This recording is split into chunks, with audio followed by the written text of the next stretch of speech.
Everyone thinks they see a crash coming, but the hard truth is, when it finally hits, it won't send an announcement. It'll creep in wearing the mask of prosperity, and many will celebrate it as progress. By the time most people realize what's happening, it's already far too late. In 1929, the world learned a lesson written in financial ruin. But the story they taught us in the history books, it left out the most important part. They didn't warn us that the very system built to prevent another Great Depression has created the tools for something much, much worse. Right now, the warning signs aren't just similar to 1929, they're magnified. Today, we're breaking down two critical factors: record-breaking debt and unprecedented market leverage, to show why the next major collapse might not just be a repeat of the past, but a catastrophe that could make the Great Depression look like a minor recession. To understand the danger, you first have to see the illusion. The consensus forecast for 2026 is cautiously optimistic.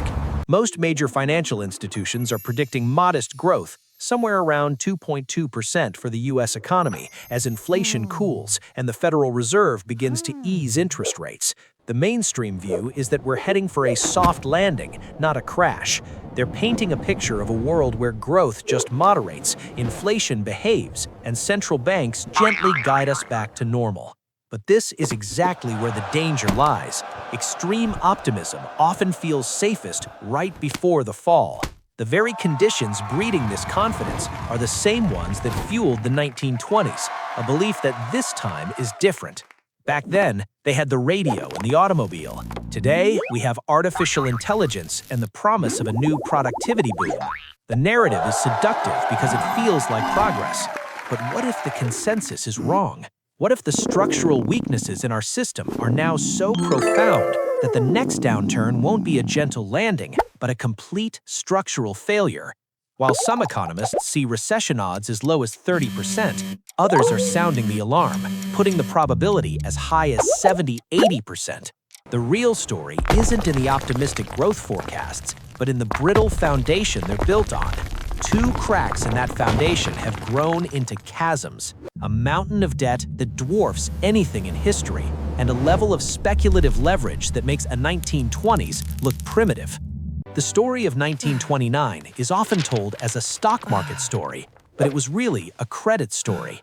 Yet by today's standards, the world of 1929 was built on solid ground. Before the crash, the United States was the world's largest creditor.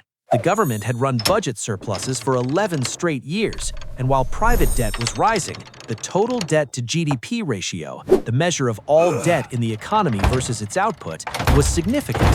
But what came next was the true shock.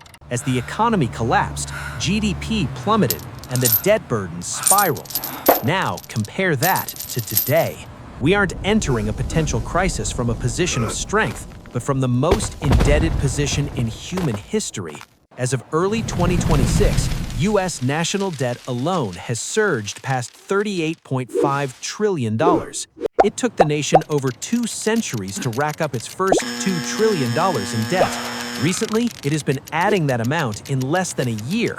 And this isn't just a government problem. Corporate debt has ballooned, often used for financial engineering like stock buybacks instead of productive investment. And household debt, from mortgages to credit cards, sits near record highs. Globally, the situation is even starker, with some reports noting global public debt is approaching an unprecedented $100 trillion. The International Monetary Fund has forecasted that global public debt could once again exceed the size of the entire world economy. But the sheer size of the debt isn't the only problem. The fuse is the maturity schedule. The era of cheap money ended when interest rates rose to fight inflation.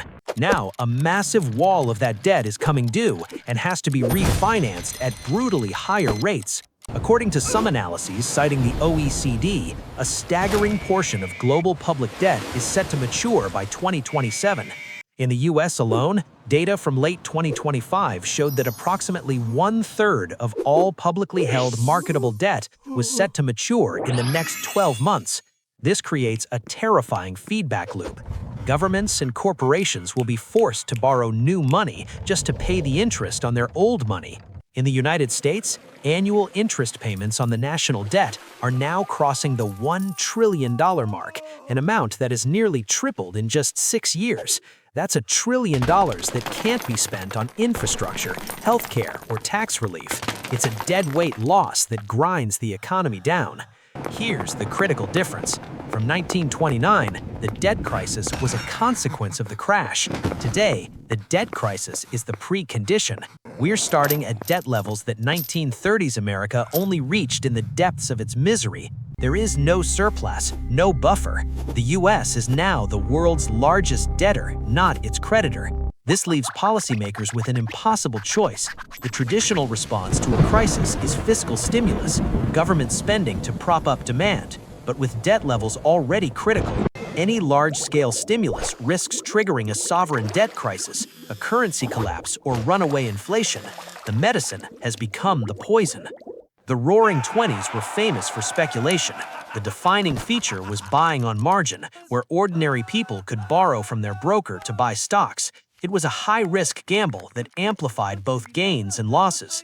At its peak in 1929, this type of leverage was equivalent to around 9% of the entire U.S. economy's output.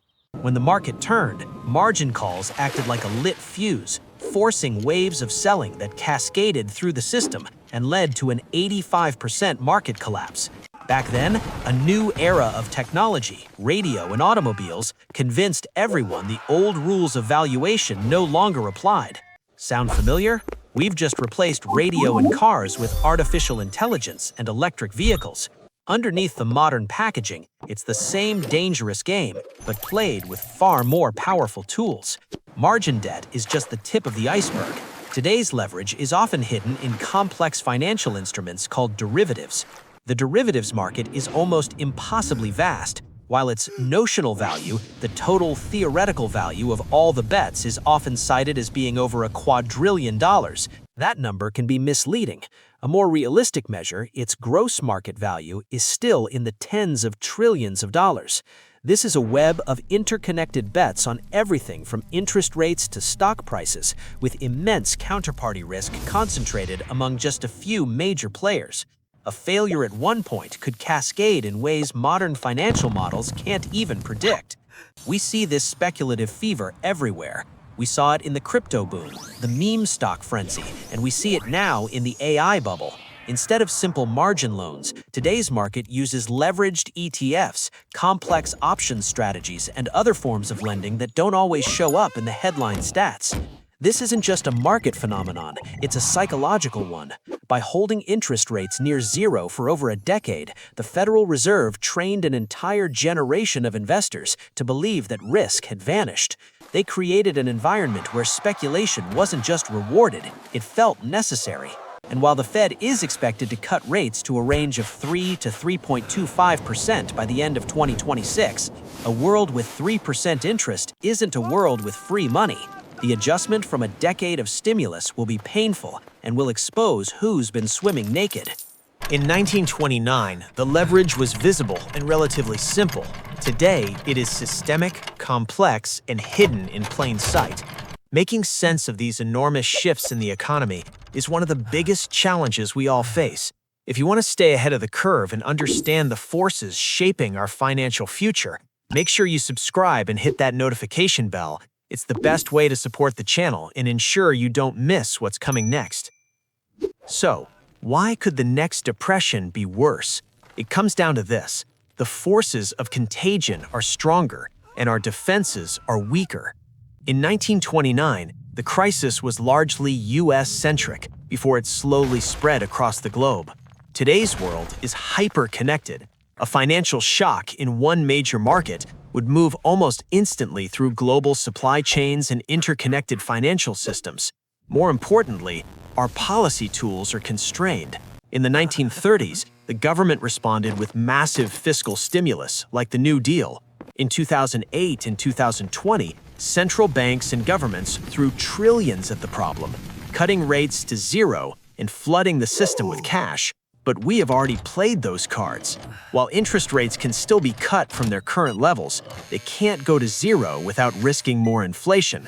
And with national debt at record levels, Our ability to launch another massive stimulus package is severely limited by fears of igniting an inflation crisis or a debt spiral. The coming collapse could be the unraveling of the two greatest financial bubbles in history, a public and private debt bubble of unprecedented scale and a speculative leverage bubble built on a decade of easy money. When they burst, they could feed on each other, creating a deflationary doom loop of falling asset prices, collapsing demand, and a wave of corporate and sovereign defaults. The history of 1929 wasn't just a lesson in preventing a crash, it was a lesson in what happens when debt and speculation combine to create a system too fragile to withstand a shock. We may have ignored that lesson. We have built a bigger, more complex, and more leveraged version of the very same system. The consensus says we're safe, that we have everything under control, but the numbers tell a different story. The numbers suggest we are closer to the edge than ever before. Is this time really different? Let me know what you think in the comments below.